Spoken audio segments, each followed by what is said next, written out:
नमस्कार बच्चों, शरणार्थी फिर से स्वागत है मेरे चैनल में। बच्चों, पिछले वीडियो में हमने गिल्लू पाठ को हमने अध्ययन कर रहे थे। तो गिल्लू में जो गिल्लू है मतलब गिलहरी, जो कैसे लेखिका को प्राप्त किन अवस्था में वो मिली थी और उसका जो परिचारक करके जो कैसे उसका देख रेख उसने लेखिका ने किया था।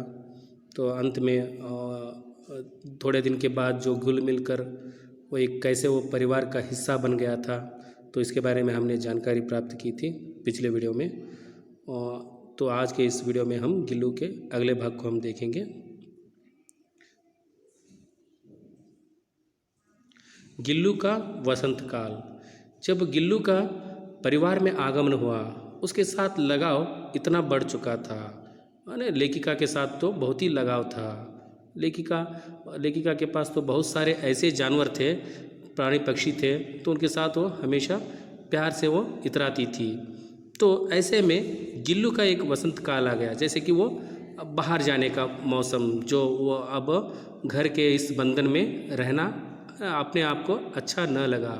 वो हमेशा खिड़की की ओर बैठकर बाहर की जो खुली हवा देखते, अपने जैसे और कई गिलहरियों को जो बाहर खेलते दौड़ते देखकर उसके मन में जो आशा को यानी लेखिका ने भांप लिया था।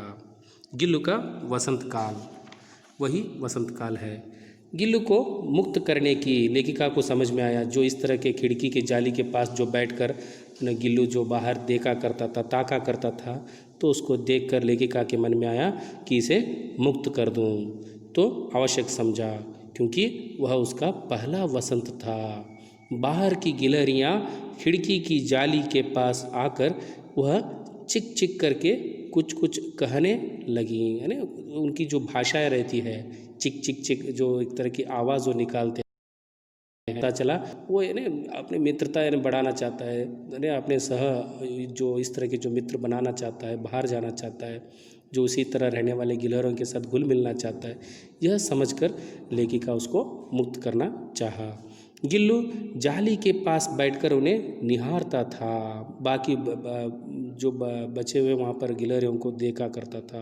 उन्हें मज़े से खेलते देख वह उदास था। उसे मुक्त करने का कारण यह भी था कि उस जैसे छोटे जानवर का कुत्ता और बिल्ली आदि से रक्षा करना भी मुश्किल था, क्योंकि वो बहुत ही छोटा जीव था, लघु जीव था। तो वहाँ पर बाहर अगर उसको छोड़ दिया जाए या बाहर उसको मुक्त कर दिया जाए, तो छोटे उससे जो बड़े रहते हैं प्राणी, जो जैसे कि कुत्ता, जो बिल्ली, जो उससे कैसे रक्षा किया जाए। इस कारण जो है लेखिका उसे हमेशा अपने कमरे में बंद रखती थी और खिड़की को जाली भी वहाँ पर लगा दिया था।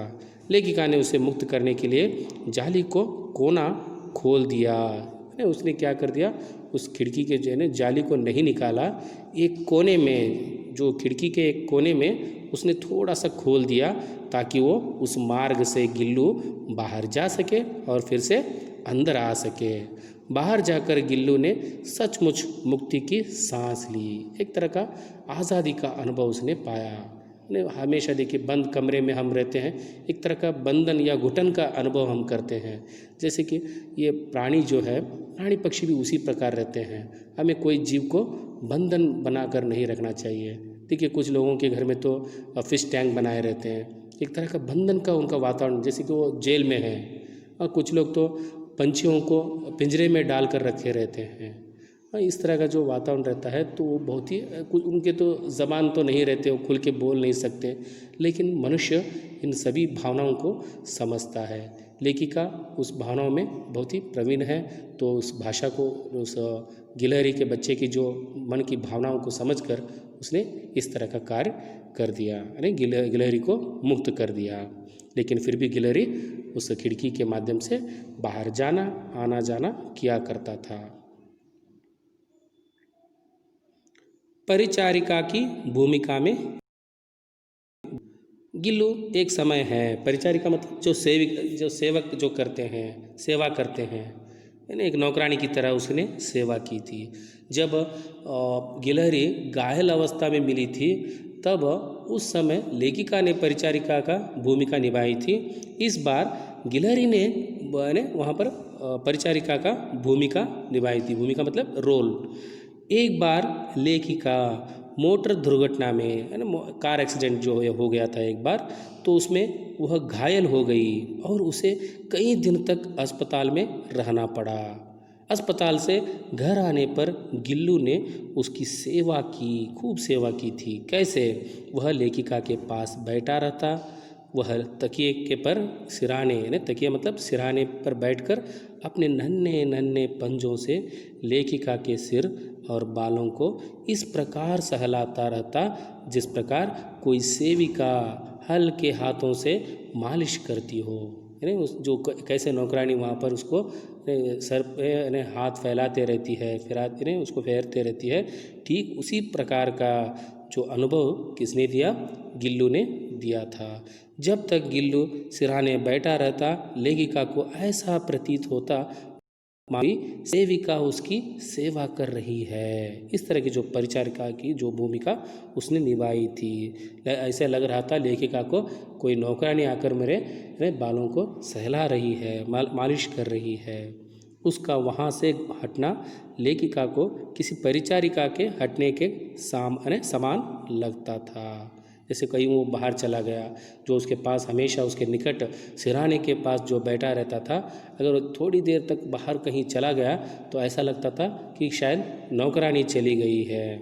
इस प्रकार लेखिका की अवस्था में जो है ना, वो घायल अवस्था में जो थी उस समय कार एक्सीडेंट के कारण, जो है मोटर दुर्घटना के कारण, गिल्लू ने परिचारिका की भूमिका निभाई थी।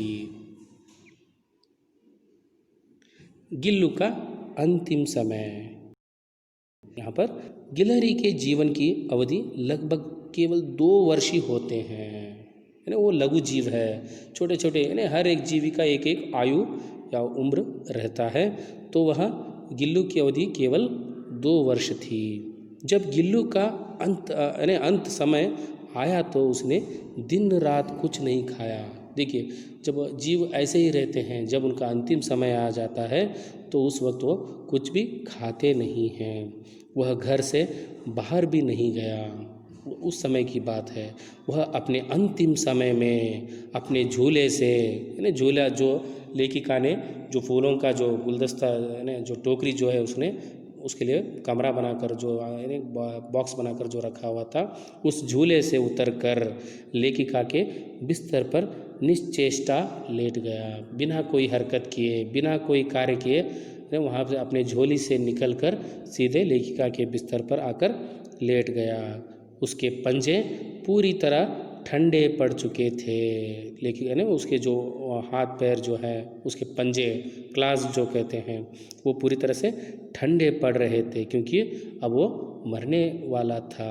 जैसे जब उसको जब घायल स्थिति में जब मिला था, उस वक्त भी उसका अवस्था उसी प्रकार था। जब उसके हाथ पैर उसी समय ठंडे थे, ठीक उसी प्रकार का अब अवस्था अब बन गया है। वह अपने ठंडे पंजों से लेखिका की उंगली पकड़कर उसके हाथ से चिपक गया है। अरे अब वो अंतिम समय आ गया है, स्वर्ग सिधारने वाला है, तो वह गिल्लू जो है लेखिका की जो उंगली अपने छोटे छोटे पंजों से लेखिका का उंगली जो वहाँ पर पकड़कर रखा है, उसे उंगली से चिपका हुआ है। लेखिका ने हीटर जलाकर, हीटर जो है गर्मी लगाकर और गर्मी देने का प्रयास किया, किंतु कोई लाभ न हुआ। कितना उसको बचाने की कोशिश की, यानी जो ठंड का मौसम रहने पर भी उसको गर्म देने की कोशिश की, लेकिन तो लघु जीवी हैं, छोटे जीवी हैं, तो उनका समय आ ही जाता है। वो कितने छोटे, कुछ 2-3 वर्ष तक इतने ही रहते हैं, उनका समय आ जाता है, वो जल्दी चले जाते हैं। प्रातः काल होने तक गिल्लू की मृत्यु हो चुकी थी, यानी सुबह के समय तक, यानी जैसे कि वो उसके जीवन में एक नया रोशनी लेकर वो शायद डूब गया है, नए रोशनी के साथ वो उगने वाला है। इस तरह का जो वातावरण वहाँ पे हो गया था। लेखिका के जीवन में अंधेरा हो गया इस तरह, जो एक जीवी का चले जाने के बाद।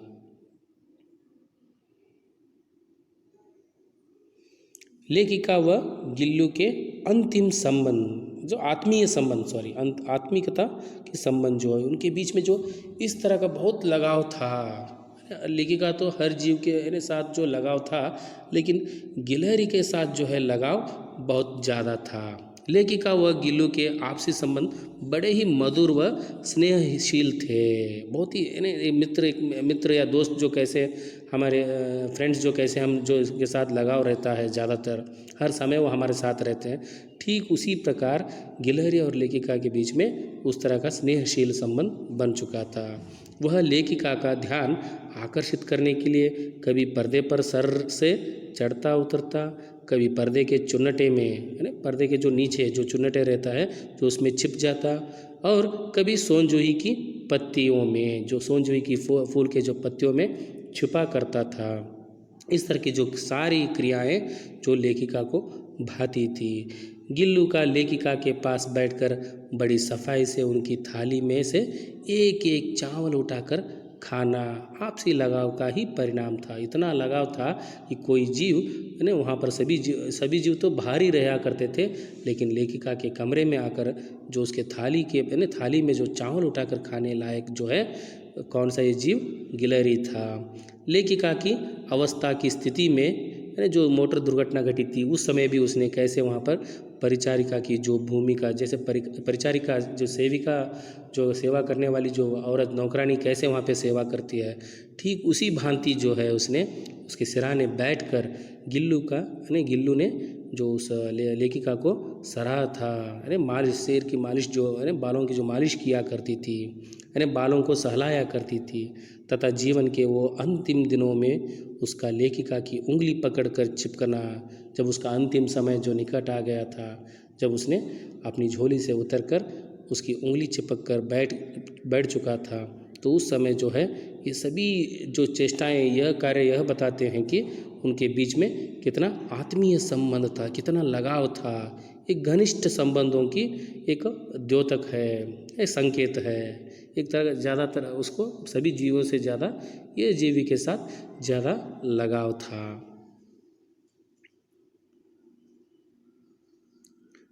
यहाँ पे यह संचयन भाग समाप्त होता है। देखिए मैंने इस पाठ को संक्षिप्त जो बिंदुओं के रूप में मैंने विवरण दिया है। ये सभी पाठ को उस पाठ को एक बार अच्छी तरह से संपूर्ण रूप से पढ़ाई कीजिए। अगर कोई कमेंट्स रहा तो कमेंट कीजिए, कोई डाउट रहा तो कमेंट बॉक्स में डाल दीजिए।